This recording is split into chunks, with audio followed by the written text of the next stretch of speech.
Division বেঞ্চে কালীঘাটে কাকুর ধাক্কা। সুজয় কৃষ্ণ ভদ্রর মামলায় হস্তক্ষেপ করবে না ডিভিশন বেঞ্চ। মামলার পুরো সিদ্ধান্ত নেবে বিচারপতি তীর্থঙ্কর ঘোষের সিঙ্গেল বেঞ্চ। কণ্ঠস্বর পরীক্ষার নির্দেশকে চ্যালেঞ্জ করে ডিভিশন বেঞ্চে যায় কালীঘাটের কাকু।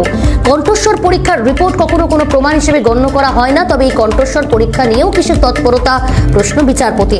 এই মুহূর্তে টেলিফোন লাইনে যোগাযোগ করতে পেরেছি প্রাক্তন পুলিশ কর্তা নজরুল ইসলামের সঙ্গে। নজরুল সাহেব, আপনাকে ক্যালকাটা নিউজে স্বাগত। এবার ডিভিশন বেঞ্চে কিন্তু ধাক্কা কালীঘাটের কাকুর। ডিভিশন বেঞ্চ হস্তক্ষেপ করবে না, চূড়ান্ত সিদ্ধান্ত নেবে বিচারপতি তীর্থঙ্কর ঘোষের সিঙ্গেল বেঞ্চ। কিভাবে দেখছেন যে বারবার এনারা আদালতের দ্বারস্থ হয়, নিজেদেরকে বাঁচাতে বিভিন্ন নির্দেশকে চ্যালেঞ্জ করে আদালতের দ্বারস্থ হচ্ছে, এবার ডিভিশন বেঞ্চেও কালীঘাটের কাকুর ধাক্কা, কি বলবেন?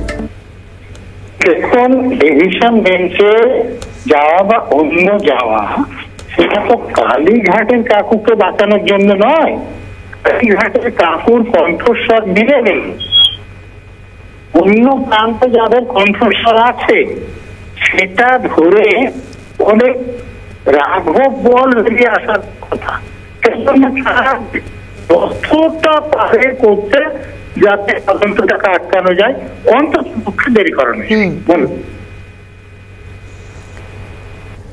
একেবারে অসংখ্য ধন্যবাদ। কথা বলছিলাম প্রাক্তন পুলিশ কর্তা নজরুল ইসলামের সঙ্গে।